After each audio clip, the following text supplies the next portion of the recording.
Okay, Pete and Paul, build video number 9, 1st of June. Trouble. Why is there trouble? Let's go take a look. As you know from the last video, unloaded the crate, got all these parts. I was all excited until I started taking a look at what I bought, sight unseen, from the guy in Pennsylvania. So we stripped it down to basically this. This is not really a Pete and Paul. It's a Griga. There's a difference. Go look it up and you'll see the difference. This thing is such a piece of junk. I don't know where to begin. You can just take a quick look at the absolutely lousy wiring job. We have, for example, here's a primer line. And then there's a T-fitting right here. And this T-fitting is just plugged off with a screw and some junk. And the rest of the primer line is this red one here. So, I mean, you're not supposed to splice fuel lines, let alone a T-fitting, and plug it off with this junk. And even worse, this thing is strapped. Here's the coil. Here's high voltage wires. Look at the quality of this crap. It's just, I mean, electrical tape. Here's your green high power electrical line coming right here, right next to your fuel line along here. Same thing with this orange one, okay, from the cowl. Just safety wire, just zip tied, and that's just the beginning of it. Look at this garbage back here. I mean, I don't know where to begin.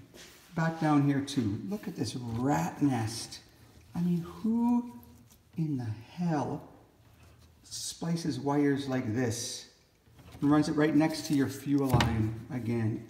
Guarantee this thing was not inspected by anybody at the FAA. I mean, even just, I mean, look at the quality of the work of mounting things. I mean, here's our throttle cable here. I mean, this thing is just all this ratchety. I mean, very disappointing. Best part is this neat little, I'll keep that. That looks kind of cool. But just take a look at this.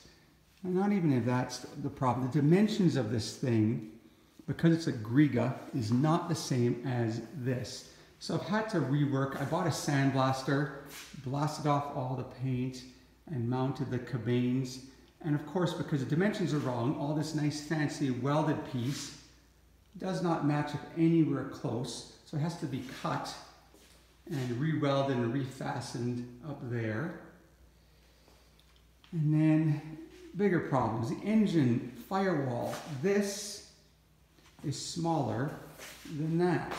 So all this engine mount, which is bent right here, is like 3 inches too small. From this dimension to here to there is too small. It's going to be cut and re-welded, and that's just part of it. And the brackets, we have some nice, I mean, he did make some decent brackets here, and the welds look decent.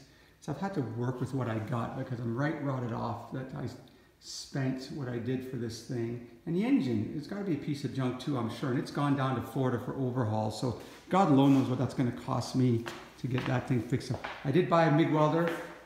I've been practicing. I will do some tack welding and things, and then I'll take some things to the welding shop to get it done properly. But anyways, there's the update. So right now we're working on this part here and trying to get this all sorted out, and that these brackets will mount in the proper area. But this thing, I mean, I can't wait. I'm gonna take the gauges out and all the good parts. I'm gonna light this thing on fire when I'm all done. All the rest of the parts are over in the corner over here. But I got, oh, the wings are all tucked away nice and neat. The wings are put over there from the last video. And all this stuff is all over here, the rest of the stuff. Man, I sure hope there's some good stuff in here. But right now, yeah. So anyways, thought I'd give you guys an update. Bought sight unseen. And here's where we're at. All right, till next time.